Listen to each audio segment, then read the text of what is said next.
இந்தியாவில் இந்து மக்களின் புண்ணிய தலங்களில் ஒன்றாக இருக்கக்கூடிய பூரி ஜெகநாதர் ஆலயம், அந்த ஆலயத்திற்குள் இருக்கக்கூடிய பொக்கிஷ அறை 48 ஆண்டுகளாக திறக்கப்படாமல் இருந்தது.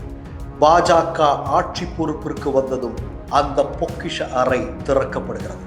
பாஜகவின் மீது மக்களுக்கு சந்தேகம் வலுக்கிறது. 2018 இதே பாஜக என்ன சொன்னது என்றால், பூரி ஜெகநாதர் கோயில் இருக்கக்கூடிய அந்த பொக்கிஷ அறையினுடைய சாவி காணாமல் போனது என்று.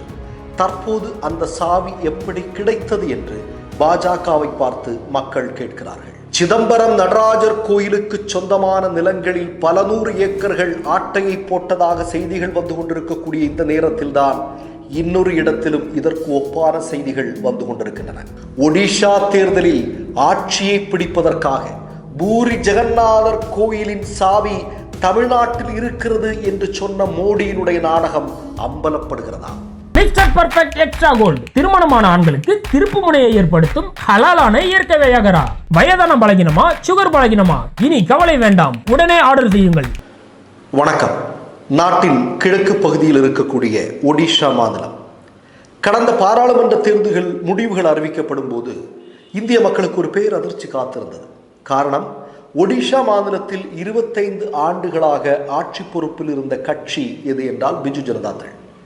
அந்த கட்சியை இல்லாமல் ஆக்கிவிட்டு பாஜக அங்கு ஆட்சியை பிடிக்கிறது. ஆட்சியை பிடித்ததும் பாஜக என்ன செய்தது? பசுவதை வன்முறை சம்பவங்களை அங்கே கட்டவிழ்த்து விட்டது. இந்த நிலையில தங்க நகைக்காக 46 ஆண்டுகள் திறக்கப்படாமல் இருந்த உலக புகழ்பெற்ற இந்து மக்களின் புண்ணிய தலங்களில் ஒன்றான பூரி ஜெகநாதர் கோயிலினுடைய பொக்கிஷ அறையை திறப்பதற்கு ஒடிஷாவினுடைய பாஜக அரசு மறைமுகமாக உத்தரவிட்டது என்கிற செய்தி அப்போது கசிந்தது. அந்த செய்தி உண்மையாக இருக்கிறது. சில வாரங்களுக்கு முன்பு பூரி ஜெகநாதர் கோயிலுடைய பொக்கிஷ அறையை தொல்லியல் துறை திறந்து பார்த்திருக்கிறது. 12ஆம் நூற்றாண்டில் கட்டப்பட்ட இந்த பூரி ஜெகநாதர் கோயில் பல்வேறு காலகட்டங்களில் அங்கு ஆட்சி செய்த மன்னர்கள் வைரம், வைடூரியம் இப்படி விலை மதிப்பில்லாத பொருட்களை அங்கு இருக்கக்கூடிய கோயிலுக்கு காணிக்கையாக செலுத்தி இருக்கிறார்கள்.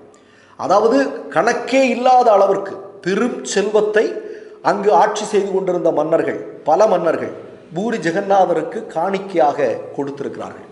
இவையெல்லாம் அங்கு இருக்கக்கூடிய ஒரு பொக்கிஷ அறையில் பாதுகாத்து வைக்கப்பட்டிருந்தது. இப்போ இந்த இடத்துல என்ன பண்றாங்க அப்படின்னா, இந்த சங்க பரிவாரங்கள் ஆட்சி பொறுப்பிற்கு வந்ததும் இதை திறந்து பார்க்கணும் அப்படின்னு ஒரு விஷயத்தை சொல்றாங்க. இந்த இடத்துல தான் நீங்க ஒரு முக்கியமான செய்தியை பார்க்க வேண்டியிருக்கிறது. 25 ஆண்டுகளுக்கு பிறகு எப்படி ஒடிஷா மாநிலத்தை பாஜக கைப்பற்றினார்கள்? இந்த இடத்துல ஒரு பழைய வரலாறை நான் உங்களுக்கு சொல்றேன். அதாவது ஒடிஷா மாநில சட்டமன்ற தேர்தல் பரப்புரையின் போது நடந்த சம்பவம். ஒடிஷாவுடைய சட்டமன்ற தேர்தல் பிரச்சாரத்தின் போது நம்முடைய பிரதமர் மோடி பூரி ஜெகநாதர் கோவிலின் பொக்கிஷ அறை கருவூலம் தொடர்பான நிகழ்வுகளை பார்த்து ஒட்டுமொத்த ஒடிஷா மக்களும் கோபத்தில் இருக்கிறார்கள். அந்த கருவூல அறையின் சாவி தமிழ்நாட்டிற்கு சென்று விட்டதாக கூறுகின்றனர். இதை தமிழ்நாட்டிற்கு அனுப்பியவர்கள் யார்? கொண்டு போனவர்கள் யார்? இப்படிப்பட்டவர்களை நீங்கள் மன்னிப்பீர்களா? இப்படி சொல்லி மோடி விஷம பிரச்சாரத்தை மேற்கொண்டதை நாம் இந்த இடத்தில் கூர்ந்து கவனிக்க வேண்டியிருக்கிறது. அதாவது பொக்கிஷ அறையினுடைய சாவி காணாமல் போனதாகவும் சாவி தமிழ்நாட்டில் இருப்பதாகவும் கூறியிருக்கிறார் பிரதமர் மோடி. ஆட்சிக்கு வந்த பின்பே 2018 பொக்கிஷ அறை சாவி காணாமல் போனதாக கூறப்பட்ட நிலையில தற்போது சாவி எப்படி கிடைத்தது அப்படின்னு இந்து மக்கள் கேட்க துவங்கி இருக்கிறார்கள். தொல்லியல் துறையிடம் மறைத்து வைக்கப்பட்டிருந்த சாவியை மோடி அரசு வாங்கி மாநில பாஜக அரசிடம் கொடுத்ததா என்கிற சந்தேகத்தை இன்றைக்கு இந்தியாவில் இருக்கக்கூடிய இந்து மக்கள் கேட்க துவங்கி இருக்கிறார்கள். இதுல ஒரு பத்திரிகை ஒரு மிக முக்கியமான தலைப்பாக இந்த செய்தியை போட்டிருந்தார்கள். என்ன செய்தி அப்படின்னா, தங்கம் வைரம் நகைக்காக பூரி ஜெகநாதர் கோயிலினுடைய பொக்கிஷ அறை திறக்கப்படுகிறதா, பாஜகவின் மீது சந்தேகம் வலுக்கிறது அப்படின்னு சொல்லியிருந்தாங்க. இப்ப நான் என்ன கேட்கிறேன், இந்த மேற்சொன்ன கேள்விகளுக்கெல்லாம் பதில் சொல்ல வேண்டிய கடமை மோடிக்கு இருக்கிறது, பாஜகவிற்கு இருக்கிறது. எப்படி இப்ப சாவி வந்தது அப்படிங்கிற கேள்வியை கேட்கத்தானே செய்வாங்க.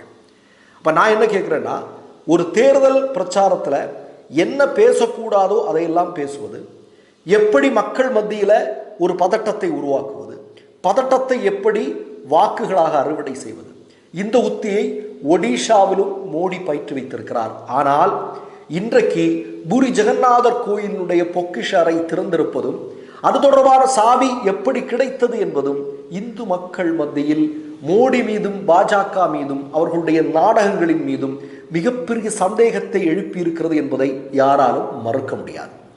பூரி ஜெகநாதர் கோயில் சரி, சம்பவம் இப்படி இருக்கு. நீங்கள் தமிழ்நாட்டில் சமீபத்தில் என்ன நடந்துட்டு இருக்கு, அதாவது இந்து அறநிலையத்துறையிடம் தமிழ்நாட்டு கோயில்கள் எவ்வளவு சிறப்பாக செயல்பட்டு கொண்டிருக்கின்றன என்பதெல்லாம் நமக்கு தெரியும் இல்லையா?